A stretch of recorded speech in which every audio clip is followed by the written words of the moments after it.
Terra à Distância é uma adaptação das atividades de assistência técnica e extensão rural do Bahia Produtiva, projeto do Governo do Estado da Bahia, por meio da Secretaria de Desenvolvimento Rural do Estado da Bahia, executado pela CAR, Companhia de Desenvolvimento e Ação Regional, com recursos provenientes de acordos de empréstimo com o Banco Mundial. Essa modalidade visa dar continuação às atividades de capacitação e apoio para produtores, associações, cooperativas, empreendimentos produtivos e agentes comunitários rurais.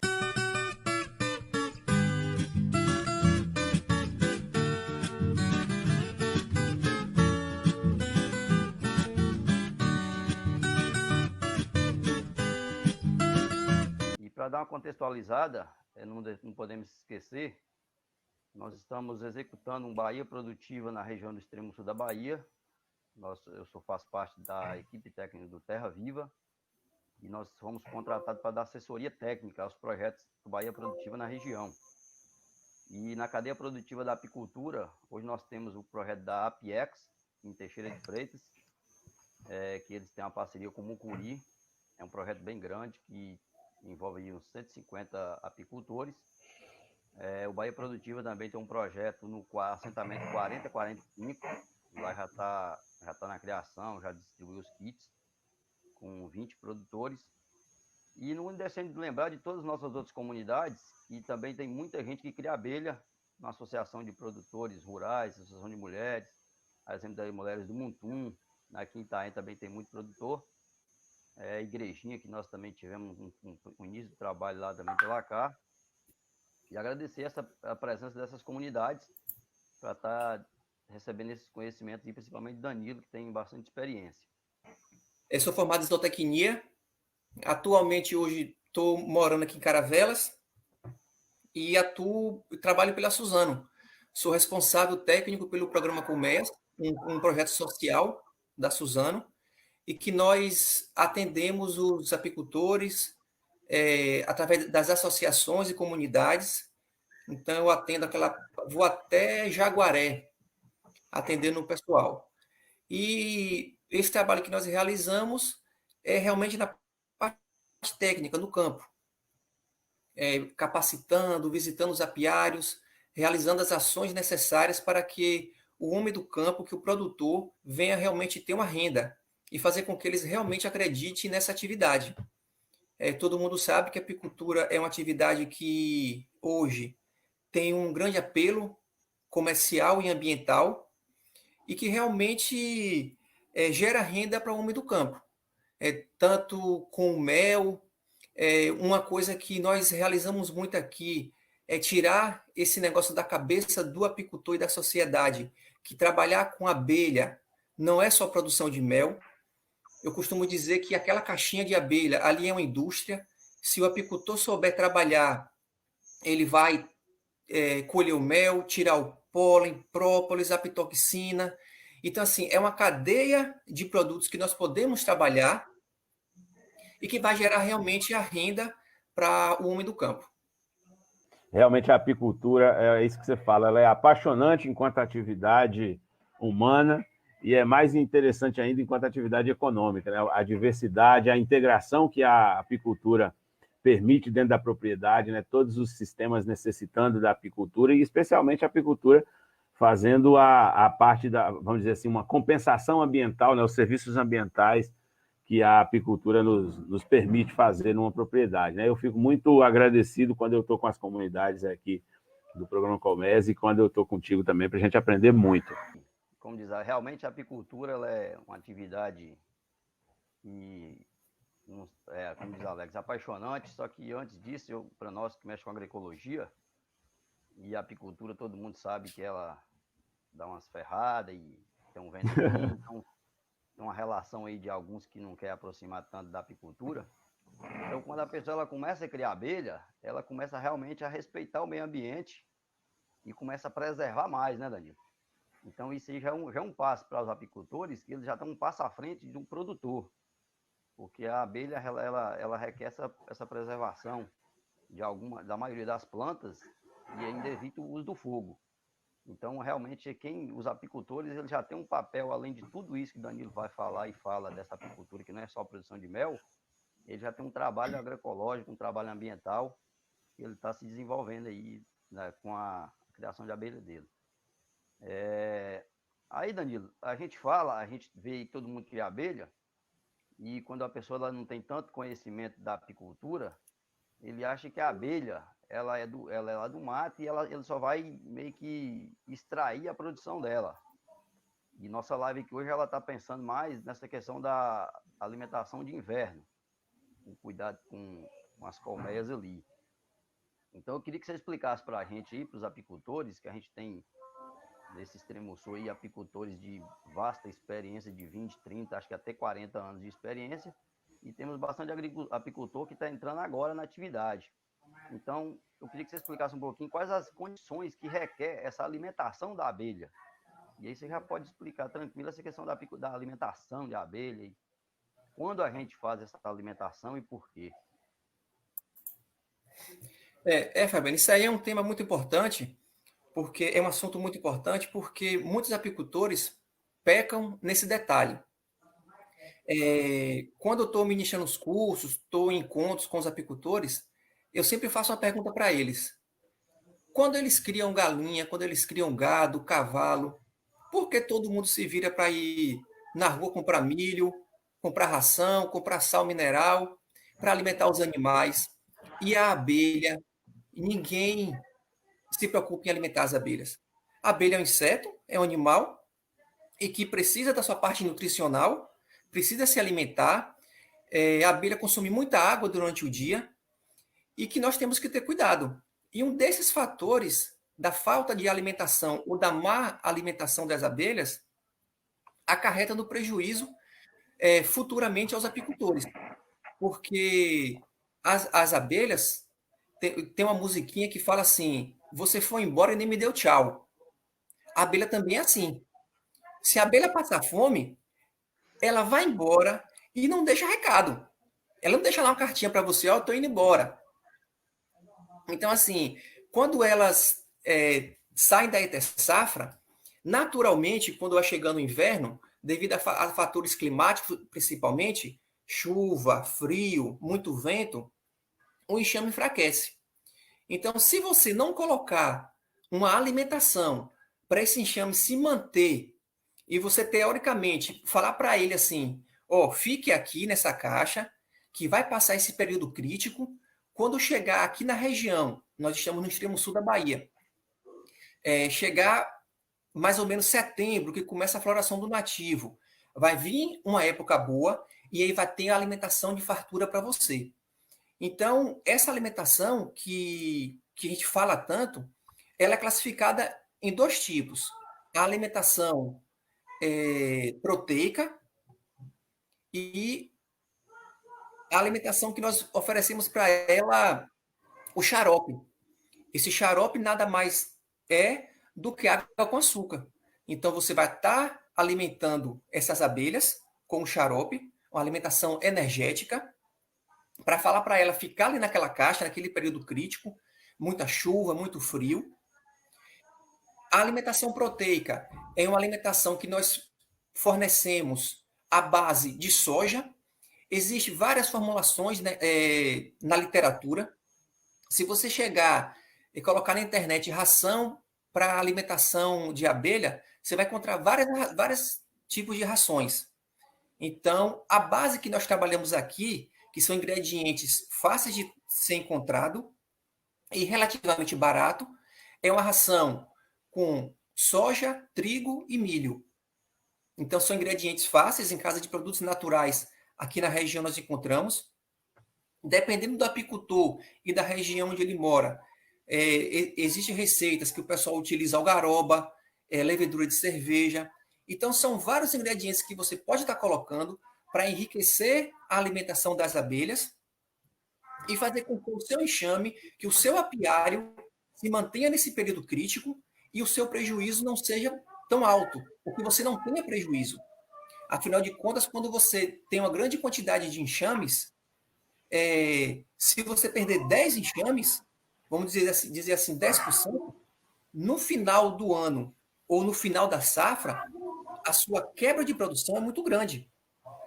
Dependendo do tipo de produto que você esteja explorando, quando você vai para a ponta do lápis, a diferença é muito grande. Então, se você investe na alimentação, geralmente eu falo que a alimentação é um investimento. Tem gente que fala assim, eu gastei dinheiro comprando açúcar para alimentar minhas abelhas. Não, a alimentação não é um gasto, é um investimento. Afinal de contas, você está cuidando daquilo que você tem. Então, se você investe, você tem um retorno. Então, o conselho que eu dou é esse. Alimenta. Esses dois tipos de alimentação, né? O energético e o proteico. Existem várias formulações, na internet a gente encontra fácil, mas que são alimentações super importantes para que a abelha, que os enxames e o apiário se mantenham nesse período crítico. Ô Danilo, você falou da alimentação proteica e o projeto Bahia Produtiva ele está na Bahia inteira e a gente de vez em quando faz algumas capacitações com as outras organizações dos 27 territórios da Bahia e tem apicultores lá do sertão da Bahia, lá na Caatinga, que eles falaram sobre essa alimentação proteica que eles estavam usando o farelo da folha de leucena e farelo de folha de mandioca. Você tem algum conhecimento sobre a situação, já que a gente está numa região com bastante produção de mandioca? A tabela nutricional, a fonte nutricional da leucena eu não conheço. Então, dentro da alimentação proteica, geralmente nós utilizamos algum tipo de ingrediente que vai servir como o concentrado e outro como volumoso. Nessa ração que eu te falei, a soja vai entrar como concentrado, o milho e o trigo como volumoso. Então é importante estar vendo o teor, principalmente o teor proteico desses ingredientes, mas com certeza deve ser algo importante para elas, porque eu costumo dizer o seguinte: é melhor você dar alguma coisa do que você não dar nada. O pouco que você está dando, você vai manter o enxame alimentado e você vai segurar, vamos dizer assim, segurar a barra dela naquele período que está ruim na natureza. Então, eu não conheço, nunca trabalhei com leucena, né? Eu já trabalhei com algaroba, que é uma planta, né, uma vegetação que dá muito nessa região seca, que ela tem uma palatabilidade boa e tem um fator nutricional muito bom para as abelhas e tem uma grande aceitação. Então, as abelhas aceitam bem a algaroba. Então, eu falo assim, mais ou menos do que eu conheço, né? Mas esse que você falou, não conheço, não.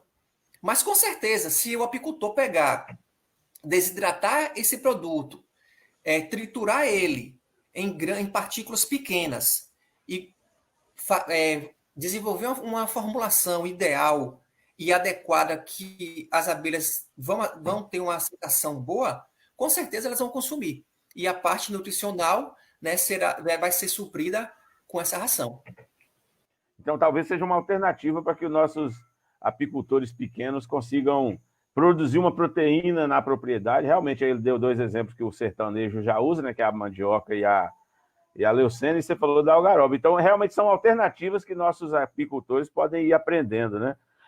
E aí eu queria perguntar, Danilo, assim, que condições são essas que você fala que são adversas para as abelhas? Como se diz, eu sou um pequeno apicultor e tem muita gente aí. Então, quando você fala assim de condições adversas, o que é que você está falando? Que condições são essas? Nesse período do ano agora, né? Já estamos no inverno. Então, o que se destaca, né, é o frio, a chuva e vento. Paralelo a isso, a falta de alimentação. Então, esses fatores juntos vão fazer com que o ambiente se torne desfavorável para as abelhas, porque não vai ter alimentação, não vai ter comida para ela. Muito vento, dependendo da região onde você esteja, muita chuva e frio. Tem assim, vocês vão perceber, principalmente Fabiano, eu gosto muito de levar a apicultura para o lado do ser humano, porque eu costumo dizer sempre assim, a abelha fala com a gente. Se você souber entender o que ela está conversando, falando com a gente, você vai trabalhar de uma forma melhor. Eu acho que, graças a Deus, durante esse tempo que eu estou mexendo com apicultura, eu estou começando a entender o que ela fala comigo. Então, quando a gente chega no apiário, a gente já olha para um enxame, com o voo do alvado, a gente já compreende a situação daquele enxame. Então, o que é que acontece? Quando a gente fala em situações adversas nesse período, o que eu destaco muito é o frio, é a chuva. E aí, levando para esse lado do ser humano, eu faço a comparação que geralmente os produtores entendem fácil, compreendem fácil. É uma brincadeirinha, mas assim, para uma pessoa que está começando agora, ele vai entender de uma forma mais rápida e os conselhos que nós damos em relação ao manejo de inverno, ele vai levar, eu acho que mais a sério, né, esses conselhos que nós passamos. Quando nós falamos de frio, nós não podemos esquecer que para nascer uma abelha, uma operária, um zangão, seja lá qual for o indivíduo que vai estar ali no enxame, a rainha coloca um ovo para nascer uma operária. Só que na natureza, como por exemplo as aves, para esse ovo, né, se desenvolver, para eclodir, ele precisa de quê? De temperatura. É ou não é? Sim, sim. Então, assim, eu costumo dizer para o pessoal do campo que a rainha, ela coloca o ovo, mas a rainha não tem pena para chocar. E aí, como é que esse ovo... Porque a rainha não coloca só um ovo, não coloca uma dúzia de ovos. A rainha coloca vários. Dependendo da época do ano, se for o verão, a rainha pode chegar a colocar até 3.000 ovos por dia. Então, são muitos ovos que a rainha coloca. Então, para esse enxame conseguir desenvolver essa larva, esse ovinho chegar a eclodir, precisa de quê dentro da caixa? De temperatura. Não é isso? Sim, Lá sim. dentro está quentinho. É um ovo que tem que chocar, né? É o ovo. Então, assim, a rainha não vai ficar em cima do favo, dos ovéolos, chocando esse ovo para nascer uma larva para desenvolver e sair uma operária, a filhinha dela. Então, o enxame precisa de temperatura interna.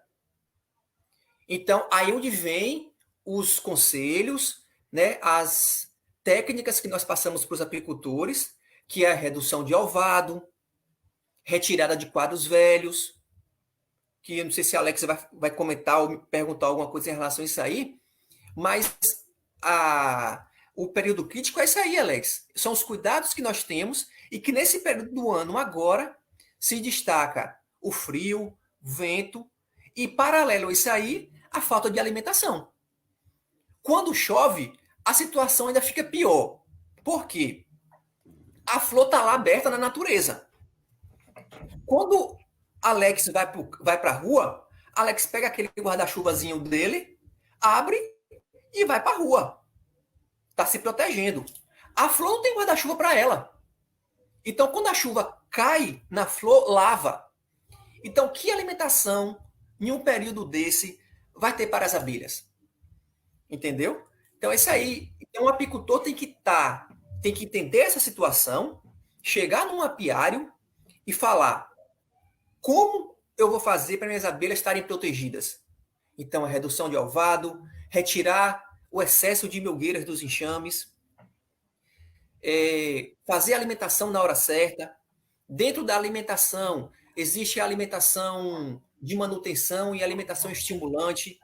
Então, o apicultor tem que estar ciente do que está fazendo, porque depois, um detalhezinho desse que ele não faz, vai, com certeza, sofrer influência lá na frente da produtividade dele. Então, ele tem que ter muito cuidado. Porque o objetivo principal do público que nós trabalhamos é o lado financeiro. Eu não conheço ninguém do público que nós trabalhamos que cria abelha porque a abelha é bonitinha. Aí eu crio abelha porque a abelha é linda, que vai na flor, que pega o néctar, que transforma em mel. Não, eu não vejo ninguém falar isso. Todo mundo fala, o mel subiu de preço, o mel reagiu. Todo mundo fala isso. Será que esse ano eu vou produzir? É verdade ou não é? É isso mesmo. Então, assim, todo mundo quer o lado financeiro. Então, se o apicultor não toma as precauções, os cuidados necessários para a época que nós estamos vivendo, para minimizar os fatores climáticos, de alimentação, seja ele qual for, ele vai ter prejuízo. Certo? Muito bem. Você estava falando aí sobre a questão de alvado e tudo, essas técnicas a gente vai retornar nelas sim, mas eu queria puxar uma conversa que você puxou aí sobre alimentação. E Rafael, lá de Picadão, Rafael Timboíba, secretário da Associação do Picadão, é parceiro da Apiexo, e ele fez uma pergunta focada na alimentação, ele falando assim que para cada tipo de alimentação tem uma proporção proteica diferente. E aí ele perguntou se está certo ou errado. E aí eu queria que você explanasse um pouquinho melhor sobre isso, já que ele passou aqui do lado nos comentários, e aí os comentários vão subindo para que a gente não esqueça. Eu queria que você focasse um pouco, antes de eu passar para a Fabiana, sobre essa questão da alimentação, as proporções, não necessariamente passar a receita, mas se ele está certo ou se está errado, explanar um pouco isso. Não, é difícil você, dentro de um manejo apícola, principalmente um apicultor que tem grande quantidade de enxame, levar uma alimentação, né, balanceada, diferenciada para cada enxame. Nós sabemos que cada enxame é uma família, cada um tem a sua particularidade. Mas vai ser difícil você formular uma ração para a necessidade de cada enxame. Geralmente, o teor proteico das rações que nós trabalhamos fica em torno de 23% a 24% de proteína.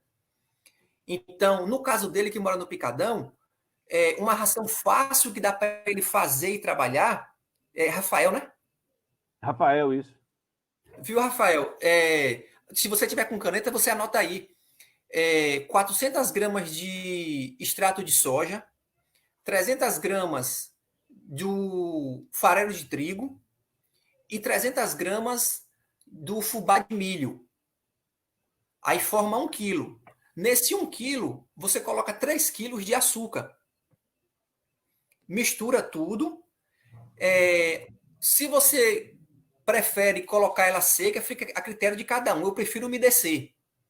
Você pode fazer uma farofa, né? Misturar com mel e deixar ela uma farofa. Não umedece muito, porque se você deixar ela muito líquida, quando você coloca no enxame, ela endurece rápido e vira tipo uma cocada. E até hoje, eu não conheço abelha que vai chupar cocada. Não conheço. Você tem que deixar bem solta. Ou então você umedecer ela um pouquinho e fazer o que nós chamamos de bife. O bife proteico. Então, você pode estar colocando aí 300 a 500 gramas por enxame e o enxame vai consumir e vai se manter. Então, em relação ao teor proteico que ele falou, vai ficar em torno de sair 23%, 24%. Agora, é claro que cada ingrediente desse vai ter o seu valor nutricional. Então, é importante, até ele pegar, se ele comprar algum produto já industrializado, tá vendo a tabela, a proteína, porque quando nós falamos da alimentação, da ração, o nosso foco é a proteína, porque nós vamos estar oferecendo para as abelhas algo parecido com o pólen. Existe no Brasil, e até mesmo aqui na Bahia, algumas regiões que o pólen é complicado. Você está fazendo manejo e na sua região tem grande quantidade de pólen. Só para concluir, você umedece com água ou mel. Se você umedecer com água, é bom colocar uma colherinha de baunilha para dar um cheiro e uma palatabilidade melhor na ração. E oferece ali 300 a 500 gramas por enxame. E em relação àquilo que Rafael falou, aí do teor nutricional vai depender do ingrediente que você esteja utilizando. Lembrando, se você for pegar algo da natureza, for desidratar e for moer, quanto menor a partícula, melhor vai ser a aceitação dela. Então, evita estar colocando grãos, partículas grandes, porque a abelha não vai conseguir comer. Então, você só vai estar colocando algo lá dentro da caixa que ela não vai ter um aproveitamento de nada. Então, moe umas partículas bem pequenas para a aceitação dela ser melhor.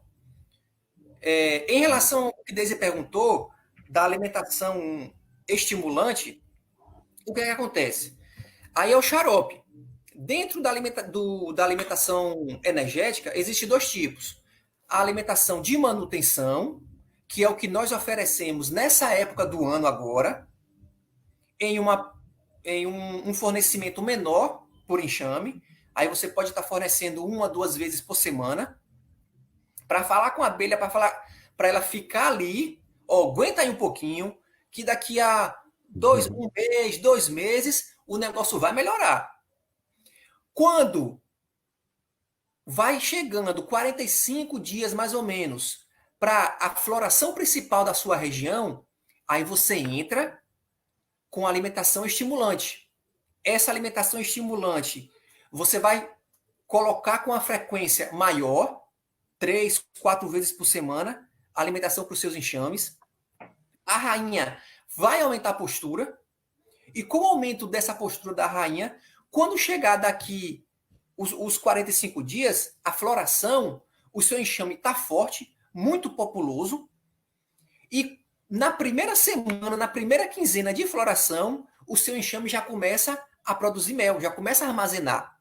Se você não fortalece o seu enxame na época pré-safra, o que acontece? Vai vir a floração, vai começar a entrar alimentação no seu enxame, o seu enxame vai começar a fortalecer, e você só vai começar a tirar melgueira, só vai começar a produzir do meio para o final da floração. Então você perdeu praticamente 50% do tempo, né, que está propício à sua safra, à sua produção. Então você aí perde praticamente 50%. Então o que Deise perguntou é o seguinte, em relação à alimentação estimulante. Então você vai oferecer essa alimentação com mais frequência. Uma tecla que eu bato muito com os apicultores, isso aí é uma coisa que eu defendo muito. Se tiver alguém que consiga me provar o contrário, eu vou ficar muito feliz. Mas eu sou muito defensor da alimentação estimulante ser o xarope, ou seja, alimentação líquida. Tem apicultores que gostam muito de colocar o açúcar seco nos enxames, e alguns falam que esse açúcar seco vai desenvolver um enxame.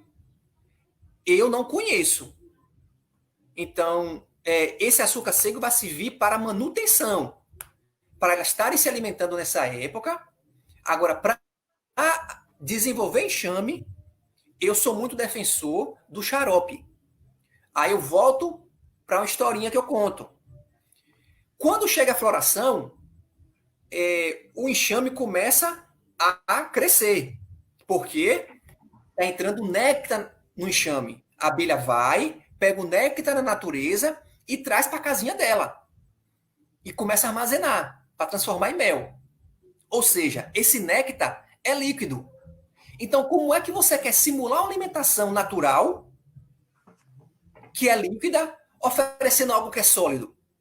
Algo que está ali em pó. Então, às vezes, o apicultor peca em uma coisa, e que eu falo isso para todo mundo.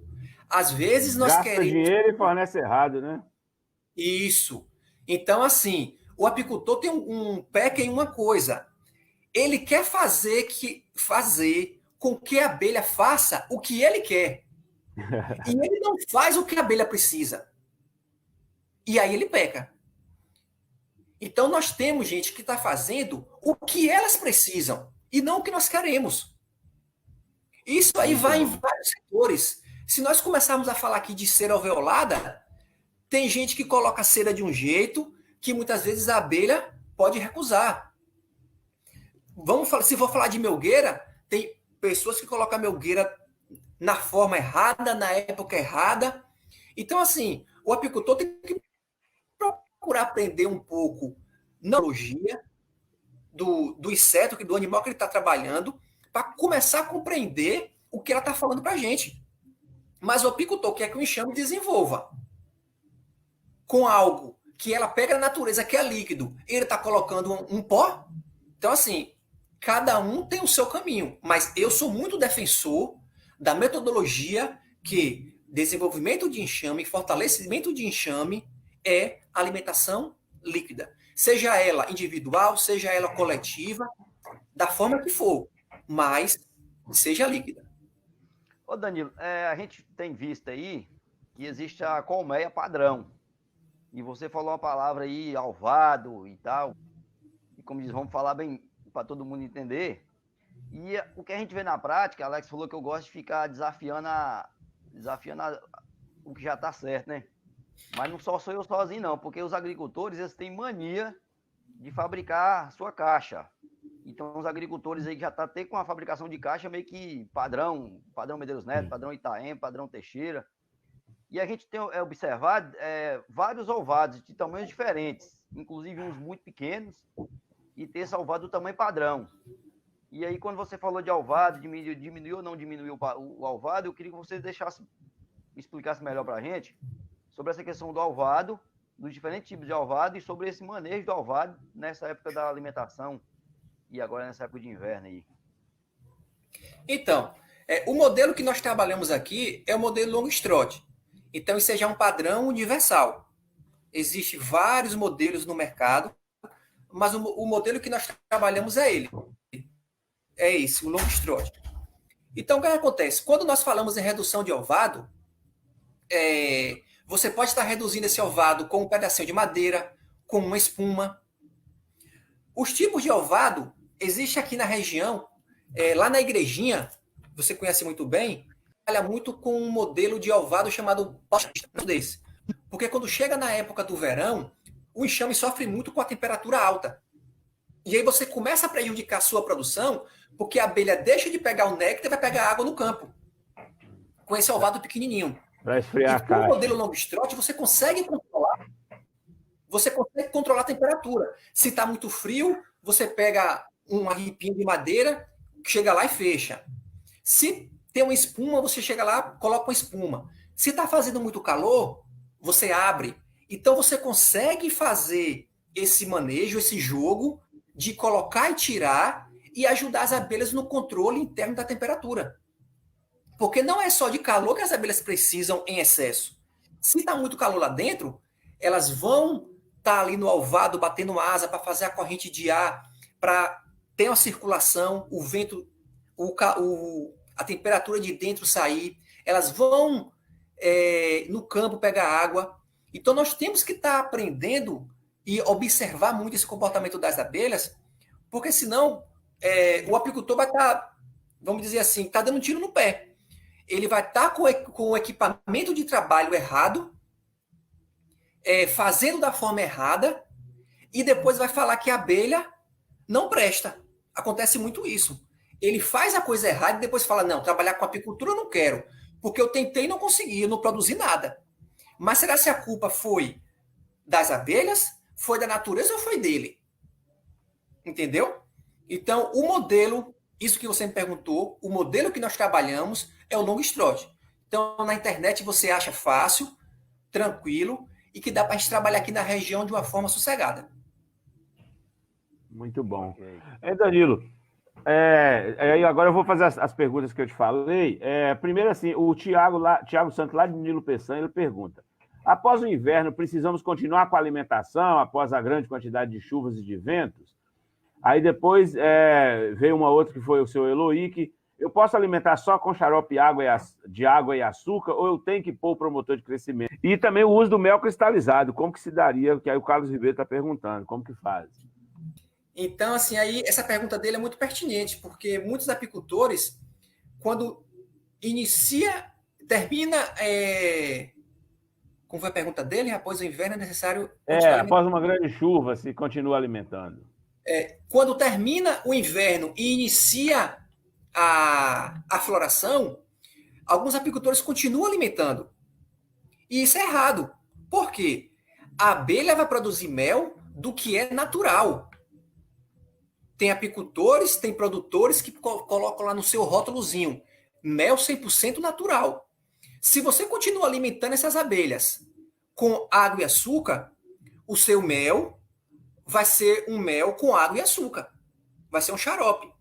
Então, o que o Tiago pergunta, acabou o inverno, iniciou a floração, você suspende a alimentação e deixa as abelhas trabalharem, que aí sim, o seu mel vai ser 100% natural e não vai ter nada artificial dentro do enxame e que você vai colher e vai fornecer ao seu consumidor. Em relação ao mel cristalizado, aí o apicultor pode ter duas alternativas. Ele pode pegar esse mel cristalizado e diluir, né, com a água e estar fornecendo para esses enxames. É uma fonte de alimentação ou até mesmo uma fonte de economia para ele, porque se ele tem mel cristalizado em casa, não precisa de comprar açúcar.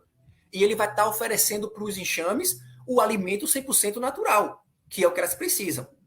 Ou então, ela pode pegar esse mel cristalizado, se não tiver muito duro, tiver assim, meio pastoso, ela pode pegar, tá produzindo a ração e tá misturando esse mel cristalizado na ração.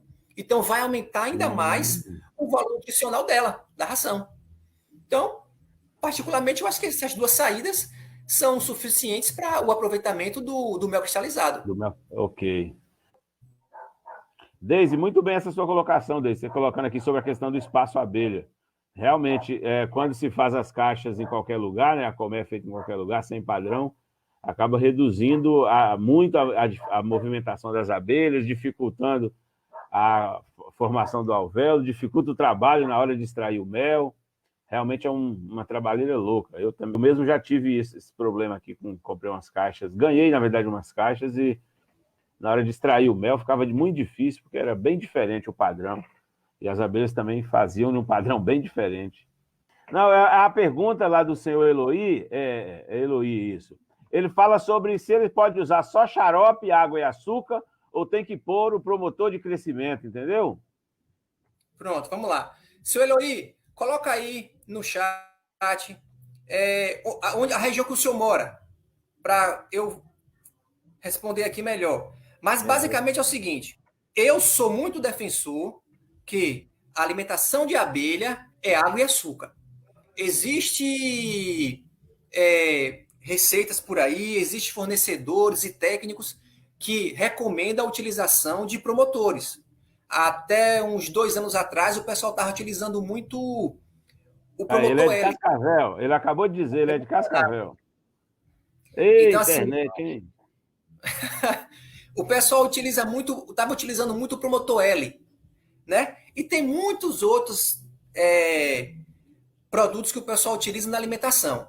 Eu não gosto de estar usando e nem orientando, porque muitas vezes pode ser produtos que pode deixar algum resíduo, né, no mel, e nós sabemos que grande parte do mel que nós comercializamos aqui, que produzimos aqui no Brasil, uma parte é para o consumo interno e outra exportação.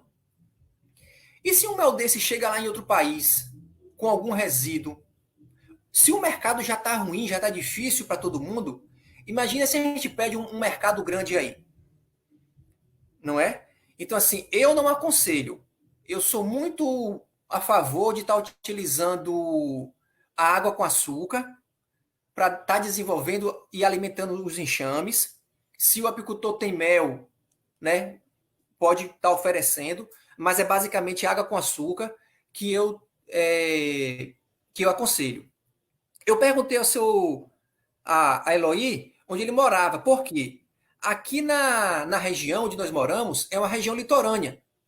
Então, muitas vezes, o apicultor não precisa estar se preocupando em estar alimentando com ração, com a parte proteica. Por quê? Aqui na nossa região, existem muitas palmáceas, coqueiro, dendê, apiaçava. Então, dependendo da região onde o apicultor esteja instalado, esteja localizado, a parte proteica é suprida, porque o coqueiro, as palmáceas, floresce o ano todo. Se todo mundo parar para observar, o coqueiro, enquanto tem um cacho pronto para colher, já tem outro que já está soltando flor. Então, são plantas que estão soltando flor no todo. Então, a proteína está entrando.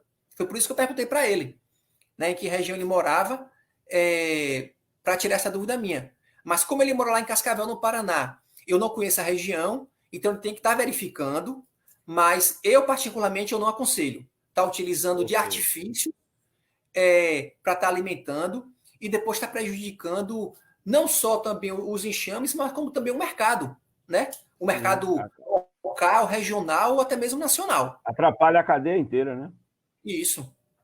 Ô, Danilo, antes de passar de volta para Fabiano, Rafael você estava falando sobre a redução do alvado, e Rafael Tiboíba, lá de Mucuri, ele fez essa pergunta: se para reduzir o alvado é proporcional ao tamanho do enxame, ou se existe um padrão, né? Como é que é isso? Rafael, no começo eu falei bem assim, as abelhas conversam com a gente.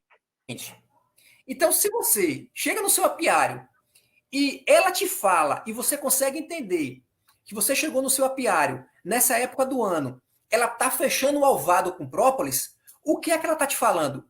Rafael, eu estou com frio.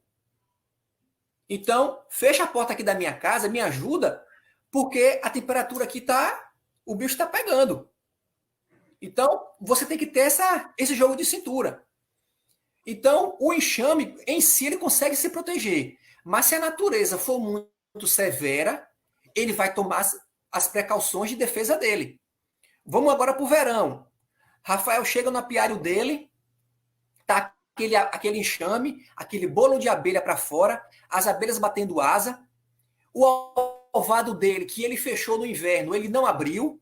Então, o que a abelha está falando para ele? Rafael, aqui dentro está calor, tá todo mundo batendo asa, tem uma parte do enxame que está pegando água para resfriar a parte interna daqui do enxame, tá muito calor. Então, uma Rafael parte vai lá de fora, né? E abre o enxame. Então, assim, é questão de percepção. O apicultor tem que estar atento para esses detalhes, porque, relativamente, dependendo do enxame, ele está certo na pergunta que ele fez. Mas, se for algo severo, muitas vezes, mesmo sendo forte, o enxame pode não ter capacidade de se defender. Aí é onde vem a intervenção do apicultor para ajudar naquele problema que está acontecendo naquele momento. Muito bem. Eu queria só fazer, não sei se eu estou sendo certo, mas a Sofia Ruas, ela fez uma pergunta aqui que eu acho que ela compreendeu errado. Ela perguntando, em relação ao mel cristalizado, existe alguma forma para acelerar a cristalização? Na verdade, ninguém tem, normalmente o que eu conheço dos apicultores, ninguém quer acelerar a cristalização.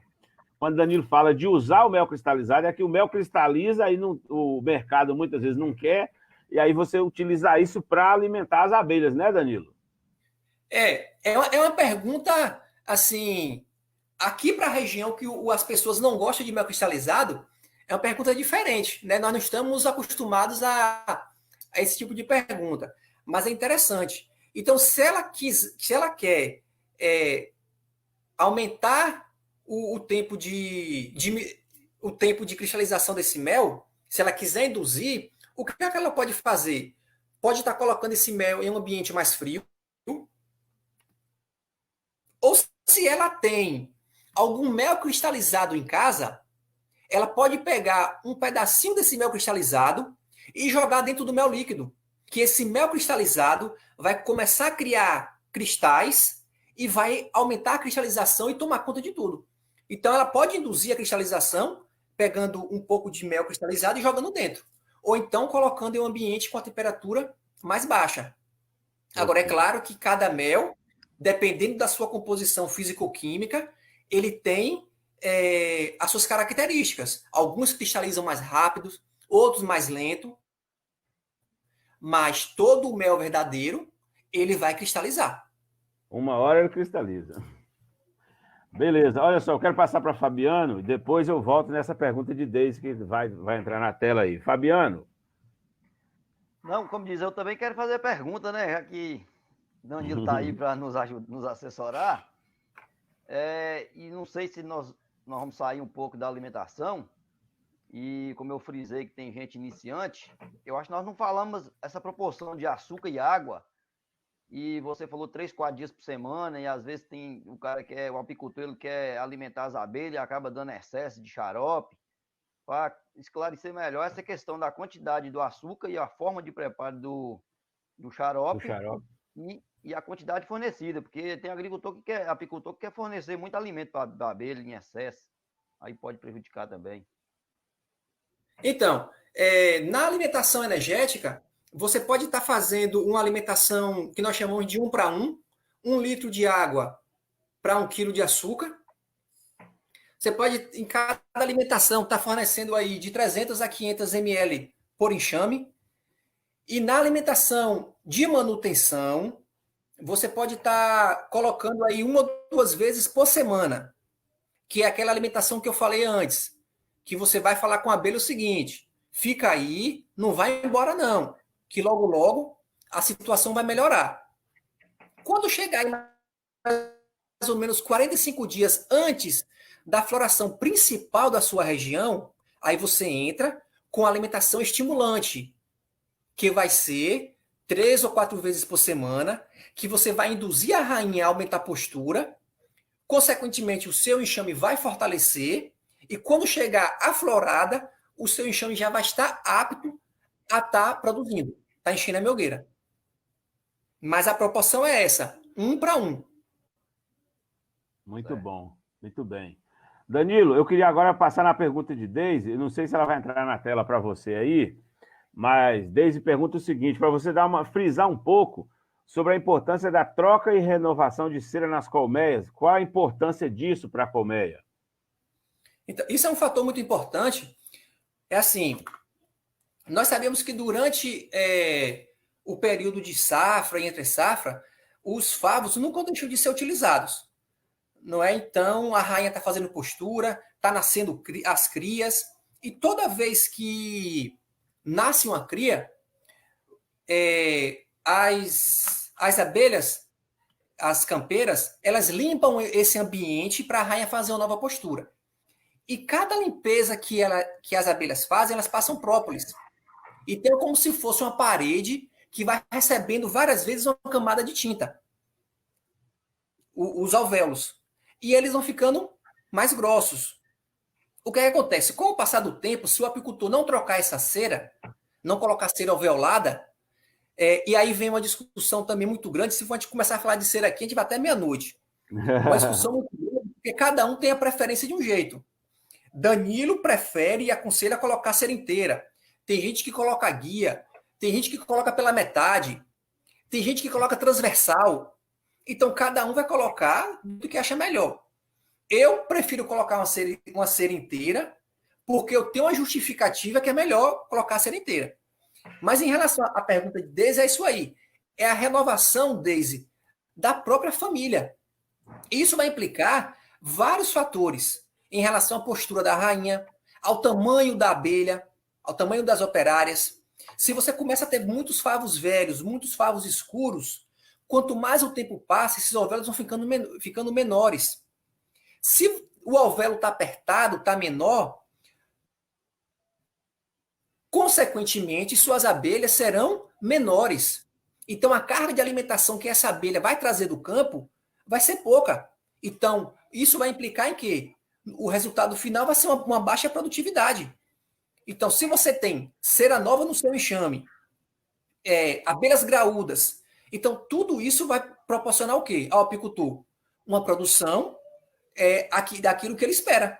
Então, a troca de cera é um fator muito importante para o apicultor, porque caso ele tenha o hábito de não estar trocando a cera, isso com certeza, daqui a uns 2, 3, 4 anos, tem enxames que chega até abandonar o ninho.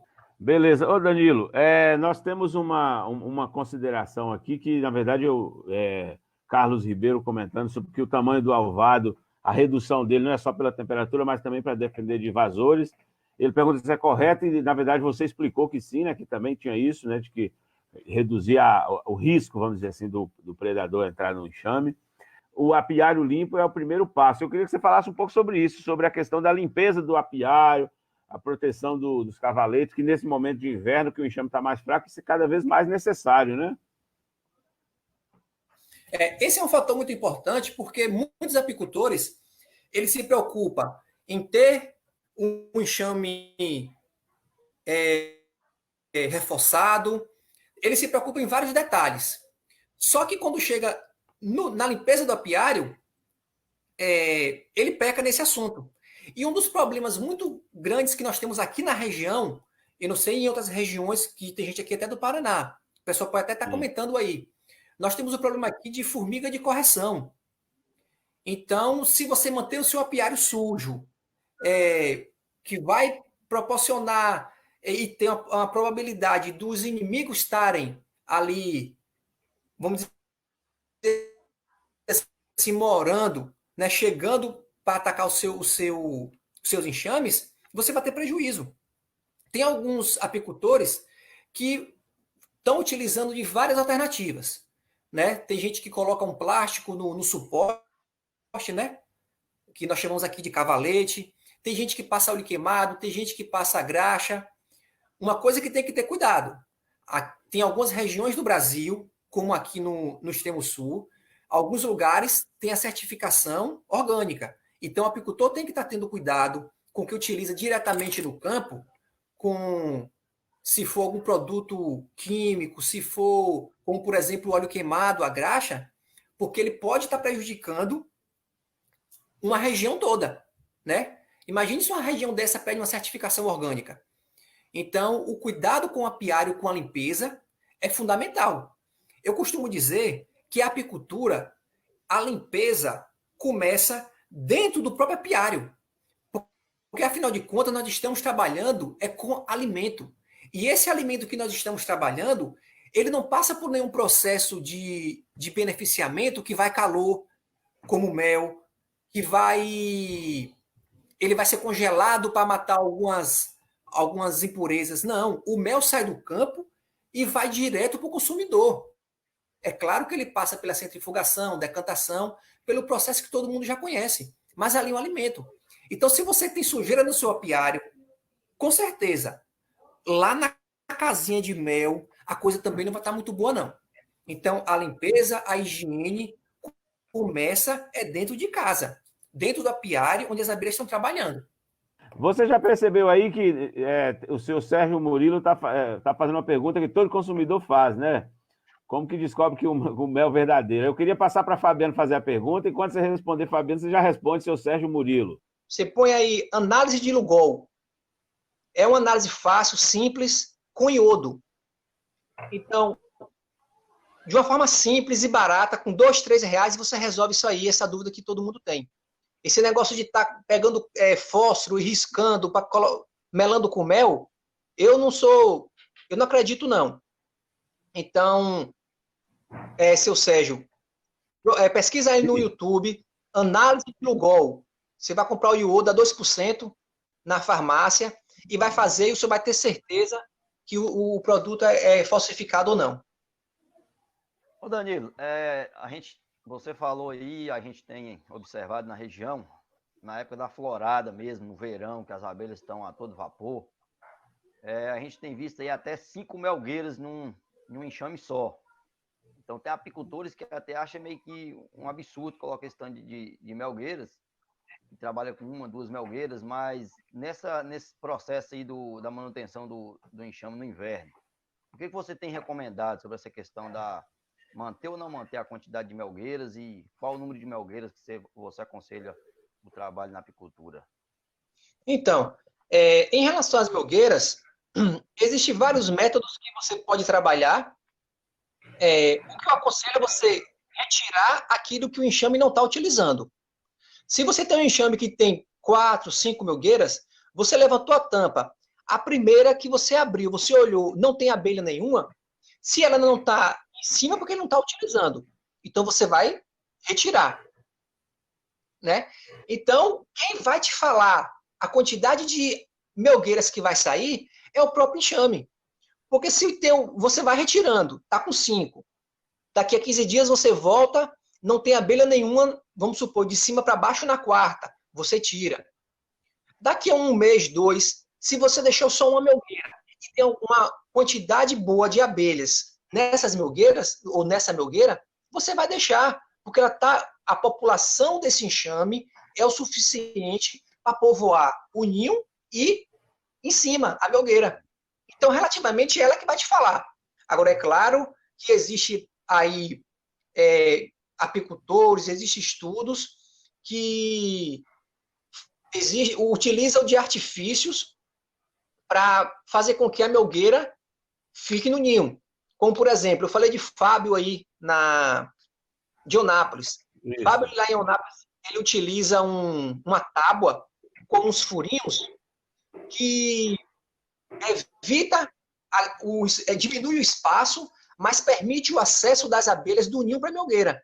Então, quando a abelha quer subir, quer limpar, quer fazer alguma coisa, esses orifícios permitem com que as operárias subam. Então, assim, são várias coisas na apicultura que é difícil você falar que é uma receitinha de bolo. Porque cada apicultor, cada região, o Brasil é muito grande. Então, existe temperatura, clima, umidade, floração, é tudo diferente uma região da outra. E cada apicultor vai trabalhar de uma forma que acha melhor para ele. Às vezes tem apicultores que conseguem dar um manejo mais ajustado, porque ele pode morar perto do apiário. Tem pessoas que moram longe.